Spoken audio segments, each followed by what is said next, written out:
Tēnā koutou I tēnei ahi ki ora koutou katoa. Ena manuhiri matararahi, ena ho mahi, ena toira, ena kaitotoko, mena hoa, no mai haere mai, ki te whare wānanga. A very warm welcome to family and friends, distinguished guests, academic and professional colleagues, students, and our wider community to the inaugural lecture of Professor of Nursing, Karen McBride-Henry. I'm Jennifer Windsor, Acting Vice-Chancellor of Te Herenga Waka, Victoria University of Wellington, and it's my pleasure to welcome people here in person this evening, and also to welcome the very many people who have asked for the video of this event as well. Professor McBride-Henry completed her first degree in nursing in Arizona in the US before moving back to New Zealand in 1994 and building her career as a registered nurse in South Auckland.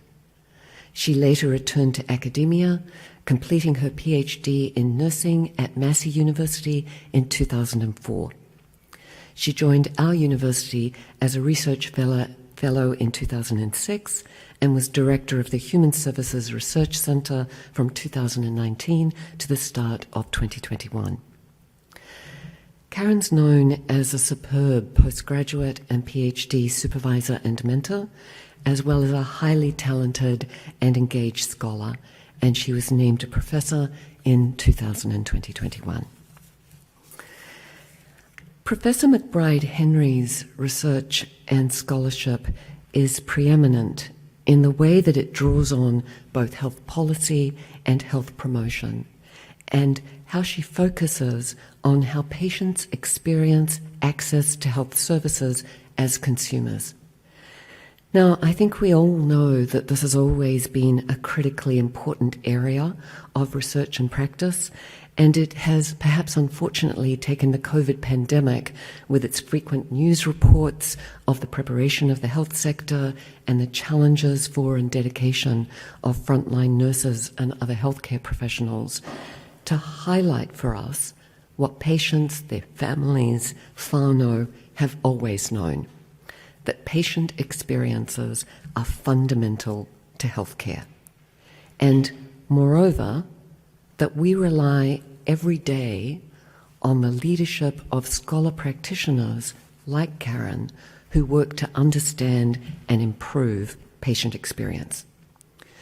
Most recently, Karen has examined how individuals with disabilities have accessed health and disability services during COVID, and she's also examined the social stresses of lockdowns and access to health services during this time. I'd point out, though, that her recent research on the pandemic builds on her extensive body of work across a broad range of other areas that includes everything from experiences of breastfeeding to access to prescription medicines to the really important topic that she'll talk about tonight, the experiences of the experience of parents of the repeated hospital admissions of their young children with acute illness, and the societal and policy implications of how best to support family, whānau and community resiliency around what can be really traumatic circumstances. I think you'll see tonight that Karen's scholarship is undeniably impactful, and perhaps particularly so because her research is marked by its focus on people's lived experiences. What's important about some of Karen's work is that her research methodology often includes qualitative as well as quantitative insights through interviews and surveys and patient narratives. It's all at the front line from the ground up. Now, scholars often aspire to show the real-world impact of their research, its contemporary relevance, and there's just no question and no need for me to talk about that tonight, because Karen's programmatic research and practice is a very direct, compelling, and meaningful application of that intersection of research and practice. And I'd go so far as saying that I think Karen's career focus on strong patient and community outcomes and positive change is a value-driven lens that has benefited all of us. Kia ora rawa atu, Karen. Thank you. Many congratulations on your professorship. And now it is my great pleasure to invite Professor Karen McBride-Henry to the podium.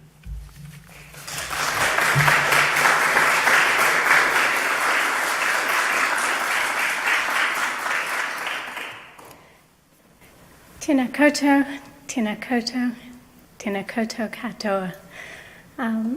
It is such an honour to be standing here this evening talking to you all.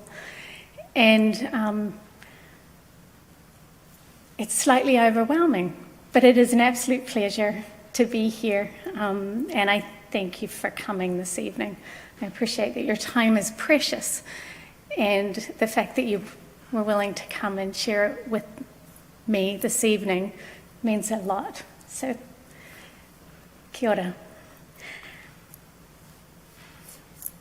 I also want to acknowledge the distinguished members of academia that are sitting here in the room, my colleagues. It's wonderful to have you here. So before I broach the topic that you've come here to listen to, on such auspicious occasions, we have the opportunity to provide you with a little bit of insight into who I am as a person and to acknowledge those that have played a key role in my life and in my scholarship journey. So I wanted to start with the fact that it's not too surprising that I became a nurse. I have grandparents who are nurses, a mother who is a nurse, 2 sisters who are nurses, and numerous cousins who are also nurses. So one might argue that it's in our DNA. And it is,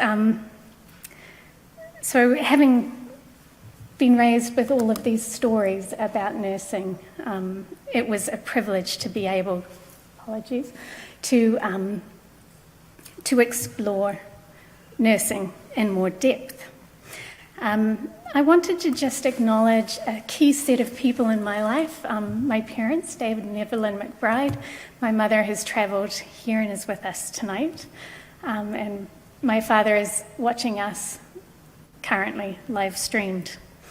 I also wanted to acknowledge my parents-in-law. My father-in-law is a nuclear physicist, and he kindly read an early draft of my PhD. He thought it was slightly mind-bending, but provided me with some thoughtful feedback. And I'm ever so grateful with his input into my very early academic career. And my mother-in-law, Lise Henry, is no longer with us, but she was also a nurse. So, as you can see, very much surrounded by nurses. I also wanted to acknowledge my sisters, Sharisa, Tanya, and Sarah, and also my beloved husband, Norm, who is also a theoretical physicist. So again, we have interesting conversations around our dining room table. And also my children, Isaac, Matthew, Elise, and Samuel. You constantly encourage me to be all that I am capable of being. So I want to thank you. As mentioned earlier, I moved to Arizona and studied there, and was inspired by my nursing academics colleagues that were there as teachers. And I remember standing outside the library one day of Grand Canyon University saying, I think I'm going to get my PhD at one point in my life. So there I kind of set a goal for myself and was slightly relentless in my pursuit of that goal. So I came back to New Zealand, enrolled in a master's program and into my PhD, whilst working in a number of nursing settings, from acute care, emergency department, and into primary health care and public health positions, and had the honour of working with incredible clinicians and academics whilst I mentored and that I was mentored by as I grew in my scholarship. I also want to acknowledge, in addition to all of my many colleagues for whom I am very grateful for their constant support over many years, I wanted to also acknowledge Dr. Michael Roguski. He is an academic who constantly calls me to rethink and challenge knowledge, theories, and norms, and it is a privilege to journey with these people. In my discipline, it is typical to work in research teams, so the work that I present tonight isn't solely my own, although I led this research from beginning to end.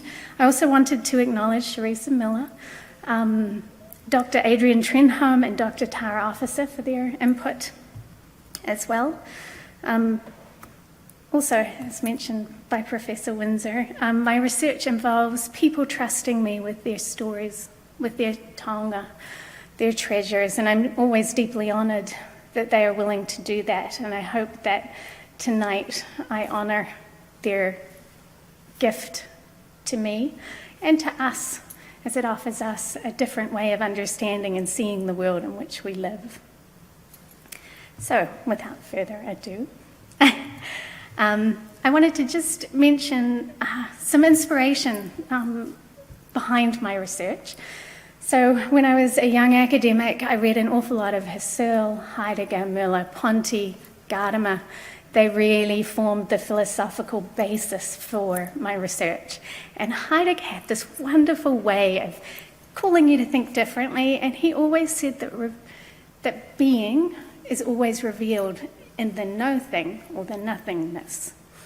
And although this is a complete transliteration of what he intended, for me it was a call to think about research differently. It was about going to the edge of what we know, foraging in the darkness to provide new knowledge and some light. And so I love this quote from Heidegger, who said, "A boundary is not that at which something stops, it is that from which something begins its presencing."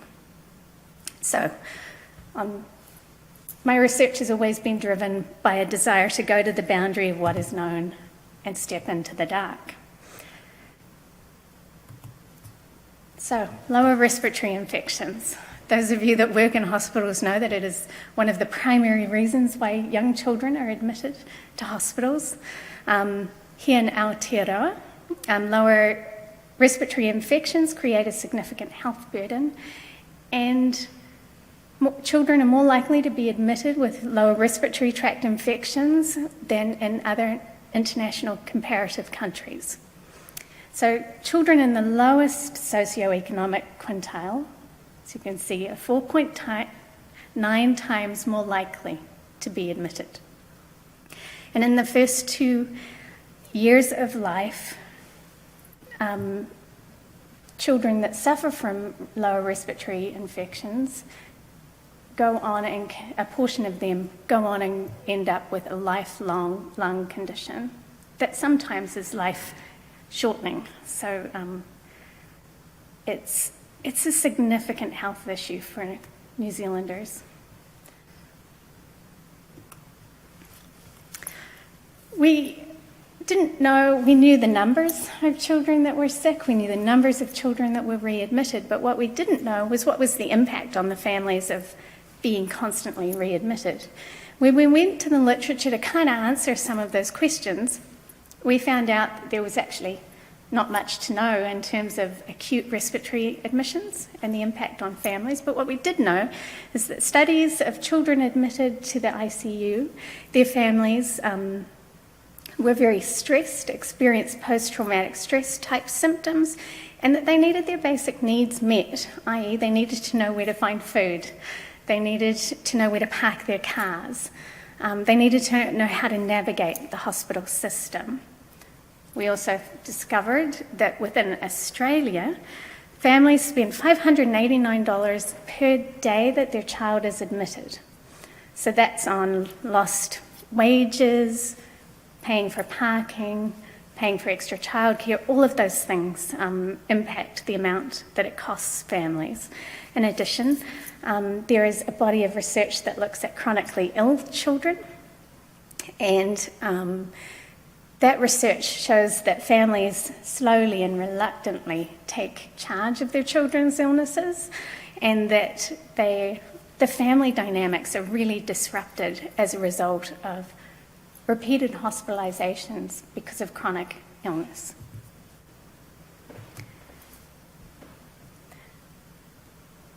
However, there was still an awful lot of gaps in our knowledge. So again, harken back to the edge of what we know and trying to discover things that are undiscovered.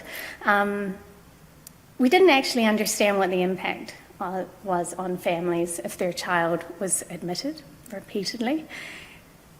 And there was nothing globally available on what happened if your child suffered recurrent acute illness. So we know what it was for chronic illness, so those are conditions like asthma. There's a myriad of chronic conditions that affect children, so we understand a little bit about what impacts them, but we knew nothing about what happens if your child's acutely ill and the impact on families.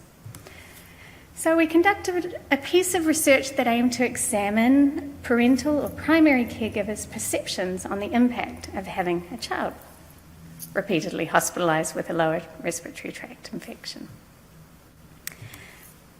The research site was an 82-bed children's hospital, and the population in the area consisted of 24% Māori, 29.1% Pacific, and 26.4% European, and 18.5% Asian.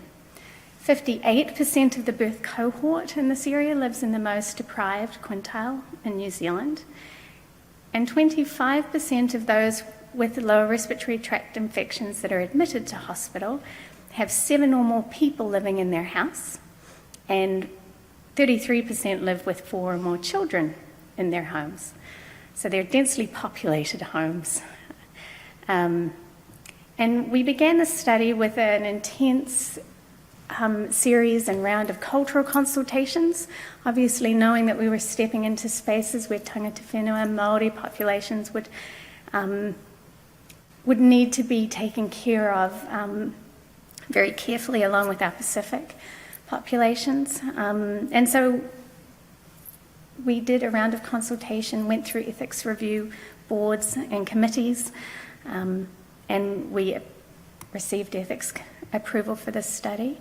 In addition, the wider research team included 2 Māori and 1 Samoan researcher, and they supported us in terms of reviewing the analysis and of the findings of the study, and with all the research protocols before we began. As with any research, there is always a methodology that underpins and drives and creates the principles by which you can conduct the research. So we used reflective life world research for this project. Again, it is built on the work of Heidegger and Gadamer and Merleau-Ponty. And there are 3 main principles that we drew on to guide us in our research. So the notion of openness. This is about attending to a phenomenon or an experience afresh with no preconceived ideas about what you might find. And given that we knew nothing, it was quite easy to approach the field of research, not knowing too much. In this case, the notion of historicity means that accepts the premise that we're all thrown into a world. It's a situation in history. That moment in history creates a lot of knowledge and understandings, and it's with all of that history that we approach a research phenomenon. So again, mindful that our pre-interpretations cloud and potentially influence how we might interpret results. And finally, Hermeneutic Circle. This premise and this principle says that interpretations are never finished. Tonight, as you're sitting here, you will have your own interpretations and your mind will wander off, and you'll make your own interpretations of the material that I'll present. So I invite you to do this, because it's in those spaces that new thinking happens. And then from that perspective, we can start collectively impacting the world in which we live. So I just wanted to offer a note of caution. Some of the narratives that I'm going to present are quite challenging to hear, even though it's been a couple of years since we conducted this research, and I have since published it. I still come across some of the narratives, and they evoke a very strong visceral response for me. even though I've been sitting and dwelling with these narratives for some time. So I just wanted to warn you that some of these are quite hard narratives to hear. And there are a lot of narratives, because this isn't my experience. This is the experience of the participants who kindly gifted their stories to us. So to be eligible to participate in this study, a family had to have a child under the age of 2 years who had been admitted more than twice with a respiratory illness. And the participants that we interviewed had children admitted between 3 and 10 times at the point at which we interviewed. Some of them had multiple children that were being repeatedly admitted. So 6 family groups identified as Māori. 4 of these were both Māori and Samoan, or Māori and Tongan. 5 families were Samoan, and 2 were both Samoan and Tongan. And there was 1 Tongan family. The people in the study lived with between 1 and 8 adults, and with between 2 and 8 children in their homes under the age of 5. And the interviews were conducted in English, and they were transcribed and recorded. The analysis of the interviews resulted in, not unexpectedly, new knowledge about the experience of being in hospital and how families navigated their community when they had a child who was frequently hospitalised because of lower respiratory infections. The key thing when their children first became unwell is that they felt powerless. The participants all had multiple hospital admissions, as I mentioned, and when their child first became unwell, they faced a new situation they had not previously experienced, and they had no knowledge of how to protect their child. When reflecting on this, all of the participants emotionally recounted their distress during their child's initial illness. So I'm going to read the narratives. It freaks me out. Every time he gets sick, I think he's going to go, and I'm not going to have him anymore, my boy. When he died in my arms, he stopped breathing, and my brother was trying to bang him on the back to help him breathe, but it wasn't working. My dad grabbed him and put his mouth to his and sucked out all the mucus and pus and blood up from his throat, and we rushed him straight here to hospital.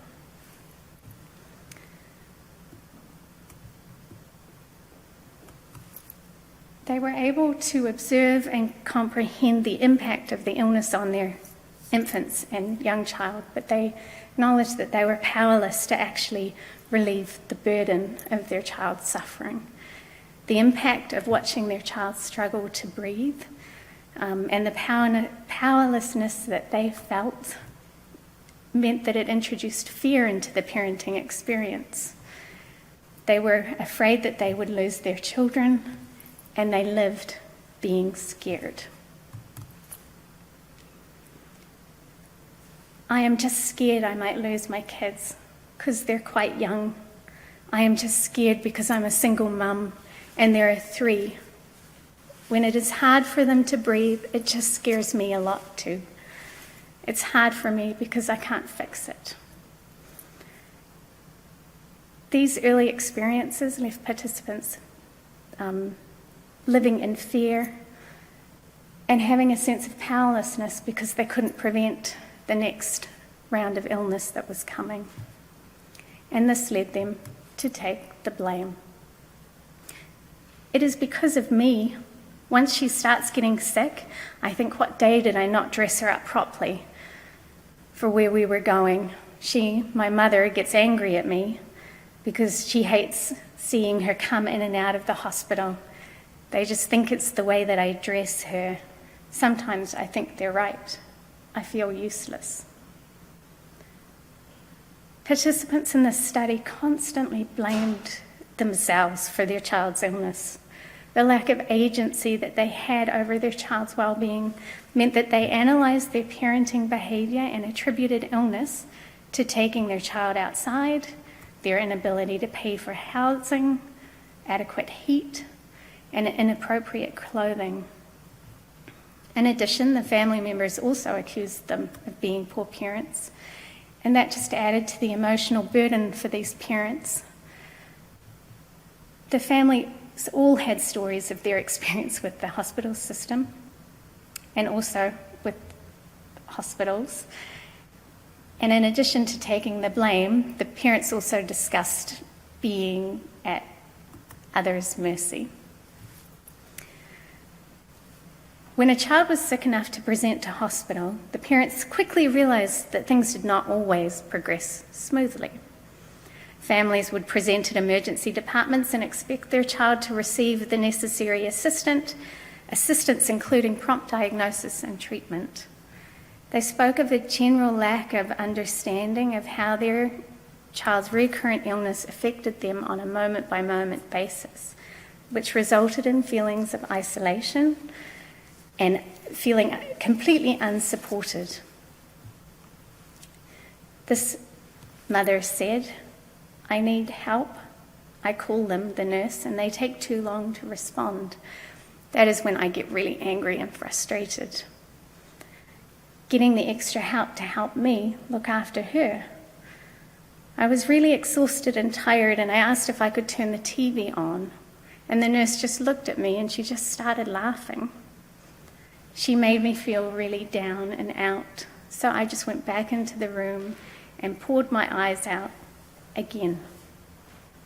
People don't really understand. You try and explain it to them, but they're just not hearing me.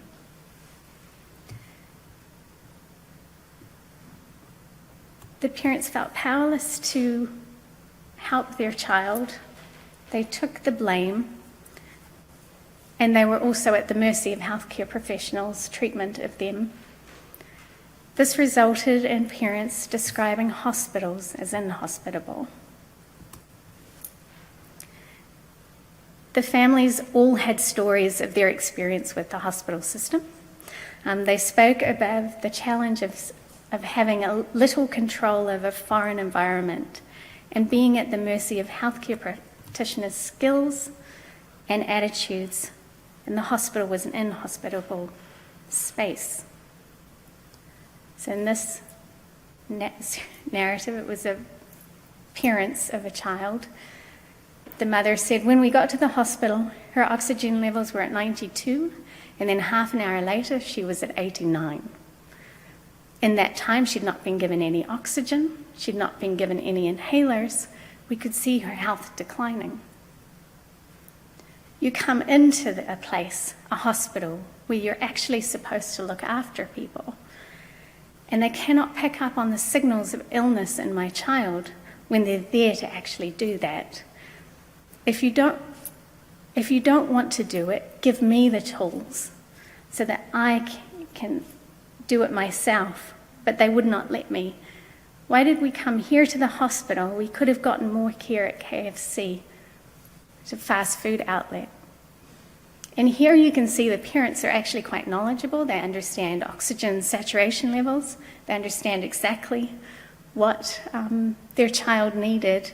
But because of the pressure in hospital systems, the parents weren't able to respond. And their parents had to watch their children over time, and they were able to recognise that their daughter was getting sicker and sicker. And they tried to persuade each other to go and seek help from the health professionals, but they didn't expect that they would receive any care from the health professionals at that time. So they felt powerless to help their daughter. They struggled to reconcile the parental knowledge of their child with their ability to recognise the seriousness of her illness against the lack of the response from the healthcare professionals. And it's interesting because currently our health system is under so much more pressure than when we collected these narratives. So an hour wait probably now is a 6-hour wait. As a side note. The other thing that got impacted is that relationships with partners and family members were also challenged because of the repeat hospitalisations. So there were disruptive connections. I told him, my partner, if it gets any worse, I'm going to take my son with me and go to my family until he stops smoking. I'm looking out for my son's health because he keeps smoking, and it does not matter if he smokes outside, he comes in and it smells on his clothes and his hands.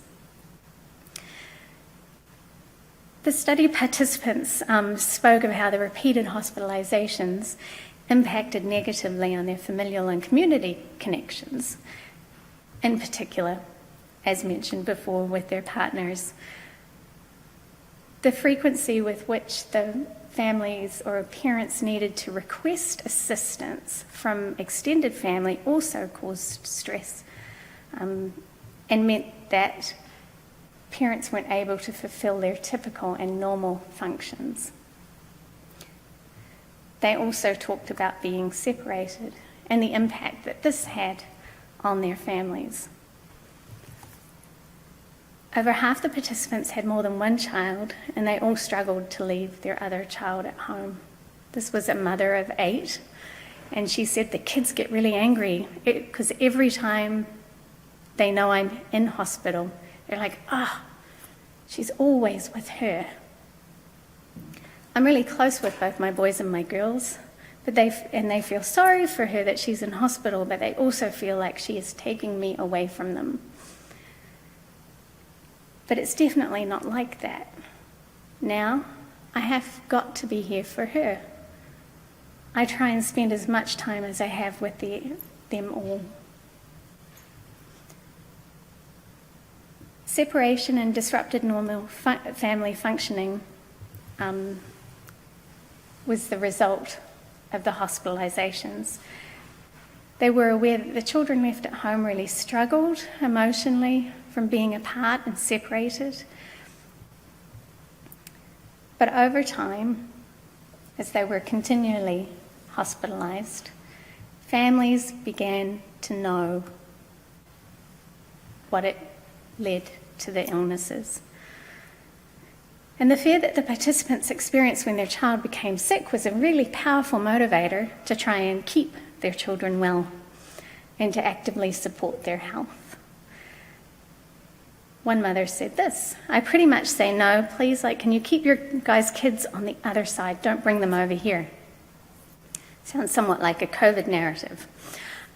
Because I'm scared. My son might catch something and then we have to rush back here to hospital. I'm very cautious because and everyone at home is cautious with him. It's our main problem. Because every time we see his chest come in and out, we all start freaking out.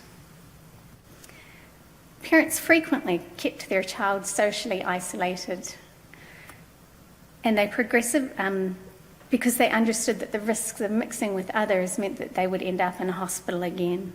And participants over time gained this knowledge as they considered the events that preceded their child's illness.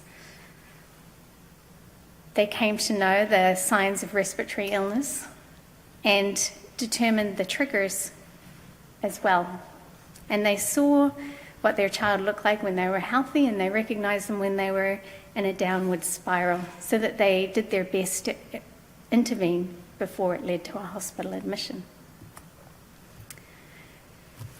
The recognition of the illness trajectory meant that participants learnt how to respond and how the illness progressed when their child became ill.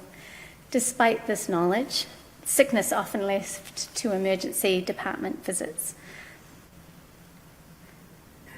When he's normal, he's fine, but I know when he is getting sick. When he starts this breathing and his wheezing, and I know that he has got sick. When he starts wheezing, I must bring him here to hospital. Despite this knowledge of the sickness, it often led to emergency department visits, and once in hospital, participants increasingly gained knowledge of the treatment that their children needed.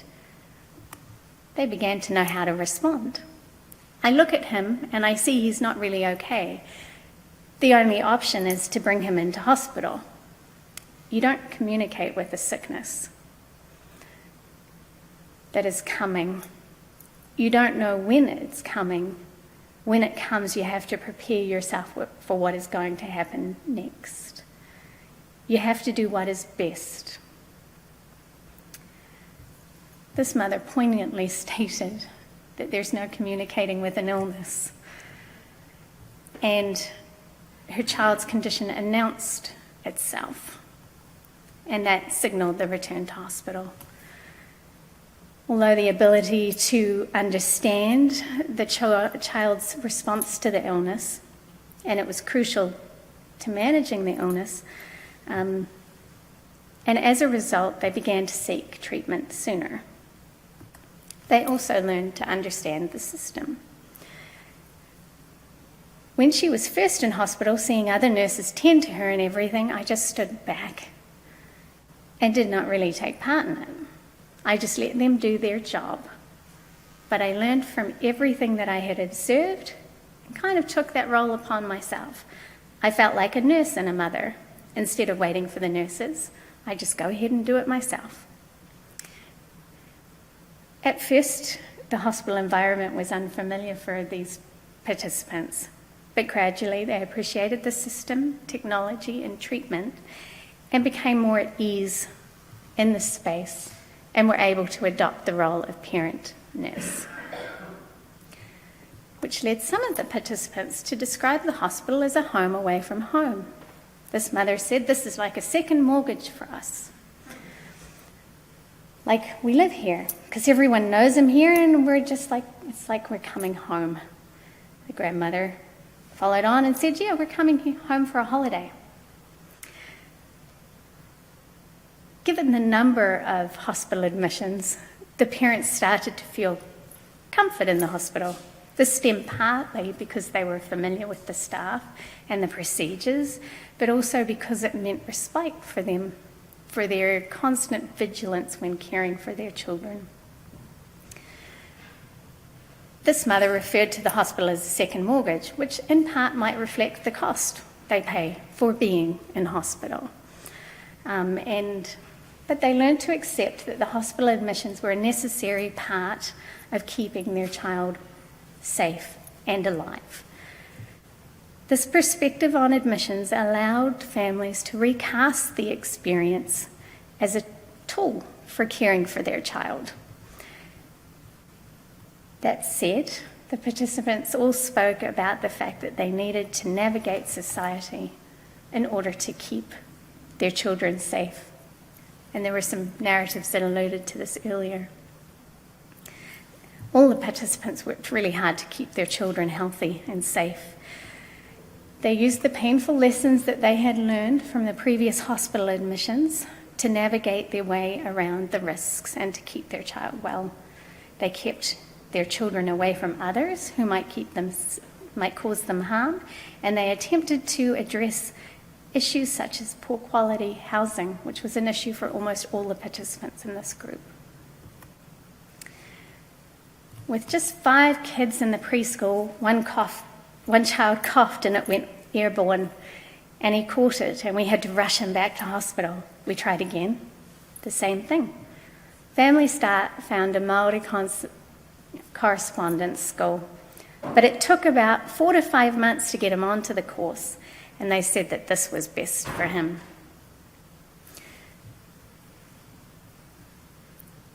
Outings, such as going to the grocery store during winter, were viewed as a significant threat. And again, I think COVID has really highlighted and shone a light on the impact of repeat hospitalisations and airborne illnesses. But these families worked really hard to keep their children healthy and well. But they did discuss how they felt that their lives were on hold because of their child's illness. In addition, caregivers found in the study frequently discussed issues around employment, the financial stress and issues around housing that followed their children's hospitalisation. When discussing these issues, the caregivers often highlighted the long-term repercussions that went on even after the child was back home, leaving them with their life being on hold. One father offered this narrative. My boss It's not been too bad so far. They've usually been pretty good so far.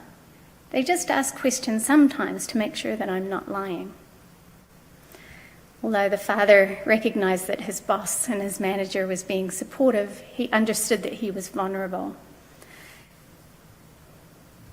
In addition, the needed time off work to be with a child whilst in hospital meant that frequently parents got let go from their roles because they were considered too unreliable. And they struggled. Even if one person was home looking after the children, that person was in hospital. So then they struggled to look after their other children. So it became a really stressful part of their lives. In addition, it led to financial burdens as a result. The families in the studies struggled with significant financial burdens because of their repeated admissions.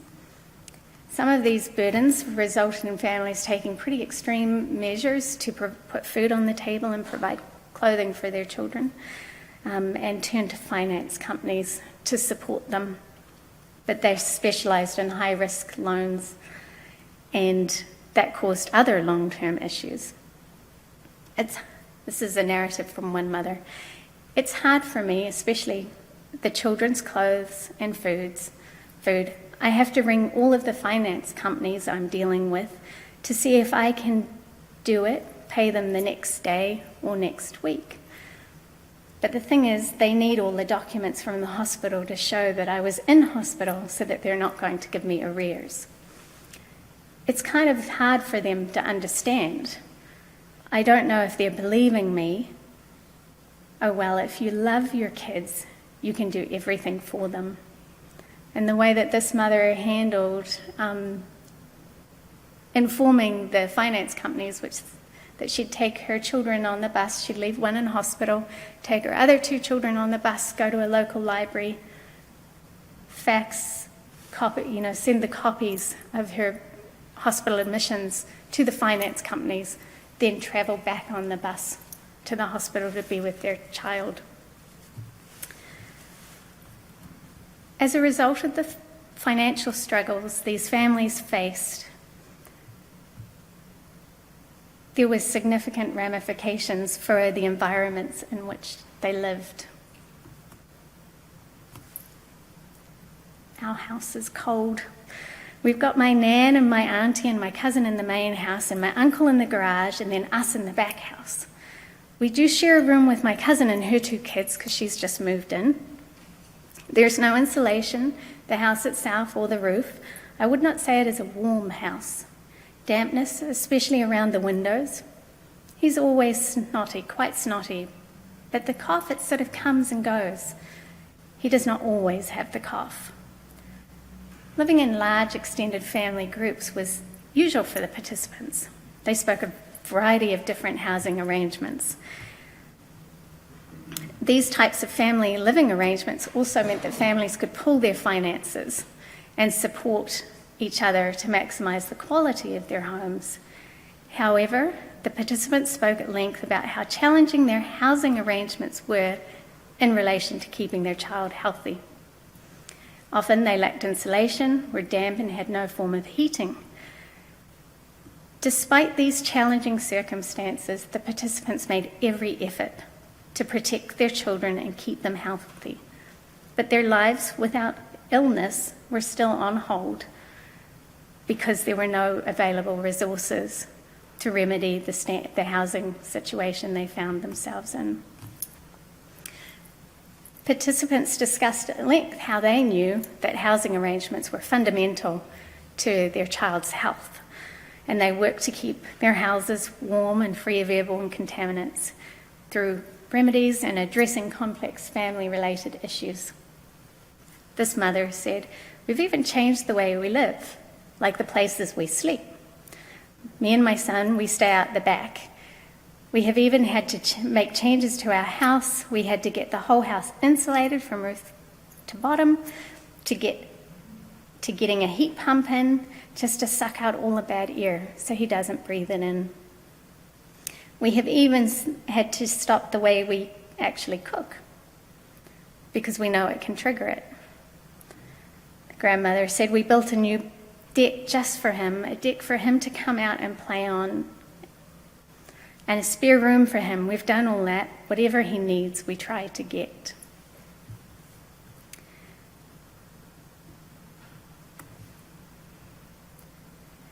For a number of the participants, they were in rental accommodations and had absolutely no control over their housing environment. So that left them even more at risk. However, the key thing for these family groups for these participants were the family support and the impact that the extended family had for them in terms of protecting their well-being and managing the challenges that they face with a repeatedly ill child. The family do all that for me. If I need new clothes or he needs clothes or something, we've got my nan and my auntie and my cousin in the main house and then my uncle in the garage and then us in the back house. We have lots of help at home. However, one parent, a mother of 3 preschool children, had limited extended family support. She suffered significantly because of her child's repeated admissions and was at the mercy of policies forcing her to place her young child alone in an ambulance because they wouldn't let her take her other 2 children with her. She said this, "I have to bring my family because once I had to put my son in an ambulance without me, and then I have to find who's going to come and look after my kids." Isn't it funny, after all these years, I still get choked up because this is a real mother. It's a real mother who lives in our community. Forgive me. It's not my fault. It's my fault for bringing them to life. I let the social workers and the doctors know what my situation is because I can't lose custody of one. It's hard for me because I don't know what else I can do. I can't lose a baby. For families or for mothers without partners and extended family support, the experience of a repeated hospitalisation was harrowing. However, where family support exists, caregivers' ability to respond to illness, be in hospital, and navigate society are all positively influenced. I'm coming to a close, but I just wanted to touch on the fact that this is the first type or study of this type globally. No one else has looked at the impact on families for repeated hospitalisation for respiratory illness, despite it being one of the leading causes of hospitalisation of children globally. Participant group included Indigenous and minority peoples, which again were completely unrepresented in any of the previous research that was done on repeated hospitalisations, even in chronic illnesses. And it highlights previously invisible inequities for members of our community. The participant group is small but rich in experience, and they were unbelievably generous with us for gifting us their stories. So in conclusion, in the situations where people are in this predicament, the treatment of their children goes beyond immediate illness and the sick child to consider both the family and the systemic issues at play. One means of facilitating more hospitable care provision might involve wraparound support for these children and families. If a child is admitted more than once with lower respiratory infection, that should trigger health professionals to have a conversation with these families, to ask what their needs are, and to offer referral to appropriate services. I want to acknowledge that not all mainstream services are appropriate, or will they provide meaningful support, which is what prompted the one mother to say she doesn't want to lose custody of her children. In addition, in the context of this research, in hospitable spaces, were places where needs were not met, recognised, and the voice of those who were caring for the children were actively silenced. It is imperative that healthcare professionals recognise the importance of creating different spaces in hospital where they are responsive, culturally appropriate, and that connections with families are sought. Caring for a child who is frequently hospitalised during the first 2 years of life is an extremely challenging experience. When these families first experience their first acute illness episode for their child, they experience helplessness, but over time they gain the skills and the experience that they need to attend and care for their child. Participants also learnt how to recognise the illness trajectory, and they became the unexpected expert of lower respiratory infections. And they were able to seek treatment sooner. The process of gradually gaining illness knowledge has been explored within the context of chronic conditions, but never for acute care. And this study has revealed that the process of coming to know also exists for families, for young children suffering from acute illness that is recurrent, just as it is for chronically ill children. However, this knowledge doesn't protect the participants from experiencing challenges with childcare, housing, financial and employment pressures. And these are significant pressures for any family to address whilst remaining constantly vigilant for the next illness episode. I want to draw your attention to just the last bullet point on this slide around policy and family provisions. It's my challenge to those policy makers and who are in charge of directing these decisions that they open up a funding stream for acute illness episodes that are recurrent during early childhood, because if they were provided with the support that chronically ill children or disabled children have, they would not experience quite the same extreme situation that they find themselves in. On that note, I just want to again acknowledge the research team, Sharissa Miller, Dr. Adrian Trenholm, Dr. Tara Officer, who supported this work, Te Kahui Ora, Māori Health Whānau Ora Service. They supported the analysis of the narratives as well, and Dr. Tuila Percival also supported the analysis, and a variety of other people have also had input into the research over time. Thank you. Thank you very much.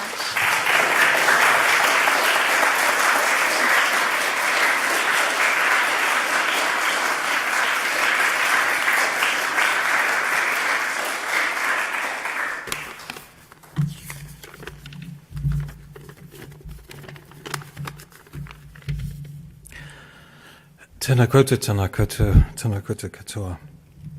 What an amazing presentation. Thank you. My name is Ehsan Mesbahi. I'm a Pro-Vice Chancellor for the Faculties of Science, Health Engineering, Architecture and Design Innovation. And it's my great pleasure, and I'm delighted to give the vote of thanks to Professor Karen McBride-Henry for tonight's lecture. Te Heranga Waka, Victoria University of Wellington, is becoming a true leader an influencer in the field of healthcare systems and policy. Tonight we have had a glimpse into the brilliant and impressive research that Professor McBride-Henry has been undertaking to explore the experiences of parents whose young children have been repeatedly hospitalized with acute respiratory infections. To hear how many of these families have found hospitals inhospitable shows just how important, crucial, and timely this research is to improve these experiences. Shining a light on what can be incredibly difficult and distressing time has far-reaching implications in terms of policy, healthcare, and ways to manage the social impacts these families face. While families and their extended support networks are resilient Repeated respiratory illness in children under 2 years of age can place significant stress upon their family, including financial hardship. It's clear from Professor McBride-Henry's research that more is required for families to thrive, including financial support, access to social support, and flexibility from employers while their children are in hospital. Karen's lecture reminds us of all the important role universities play, not only in addressing social and societal challenges, but also in some of the most challenging aspects of people's lives. Our research changes how our society responds to and supports those who live within it.